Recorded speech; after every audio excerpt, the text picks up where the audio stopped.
Welcome to the Deep Dive. Today we're looking into India's journey under Narendra Modi. It's his 75th birthday today, September 17th, 2025. But this is more than just a birthday, isn't it? It's a moment to kind of assess a decade of really significant change. Absolutely. He's become, what, the third longest-serving PM and the first non-Congress leader to win 3 terms straight. That's quite something. It really is.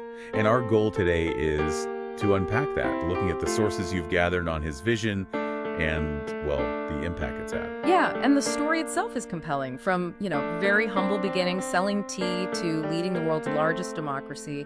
His guiding idea seems to have consistently been Sabka Saath, Sabka Vikas. Together with all, development for all. Right, exactly. And that really sets the scene for the reforms and the growth we've seen. And the economic numbers are, well, they jump out at you. India going from the 11th largest economy to the 4th. Yeah, globally. And sources point to over 250 million people being lifted out of poverty during this period. That's a huge number. What were the key things driving that, policy-wise? Well, a big one was the goods and services tax, the GST. It wasn't just a minor tweak, it was a massive overhaul, replacing that incredibly complex patchwork of state and central taxes. With one unified system.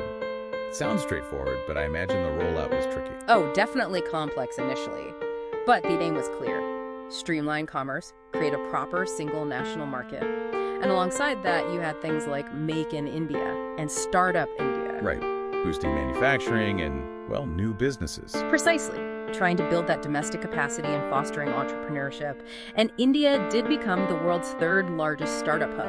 That structural economic shift seems key. And how did the whole digital revolution factor in? Oh, massively. I mean, think about data costs. They plummeted, didn't they? By 97%, the figures say. That's incredible. It really is. And that basically democratized internet access for millions, which then paved the way for things like UPI, the Unified Payments Interface. Ah, yes, UPI. That's changed things even at the street level, hasn't it? Completely. It allows instant bank transfers just using a mobile. Suddenly, even small vendors could accept digital payments easily. And now it handles, what, almost half of all global digital payments? 49%. Astonishing.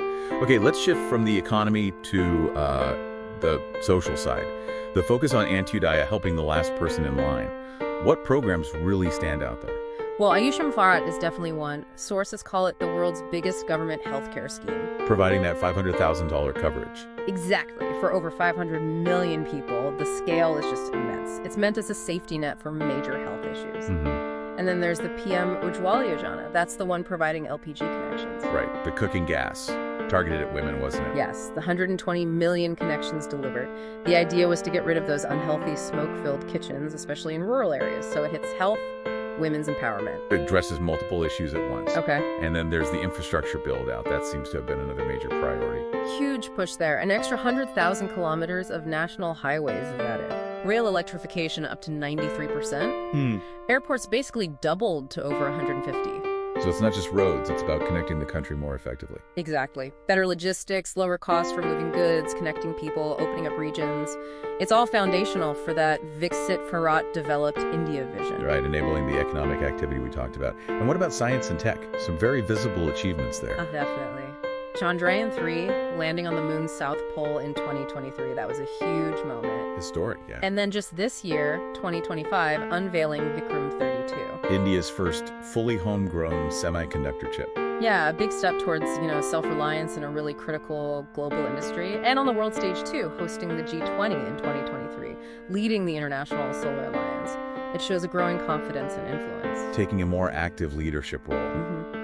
Okay, finally, let's touch on some of those landmark reforms and security aspects. Article 370's abrogation, for example. That was a major constitutional move, ending Jammu and Kashmir's special status.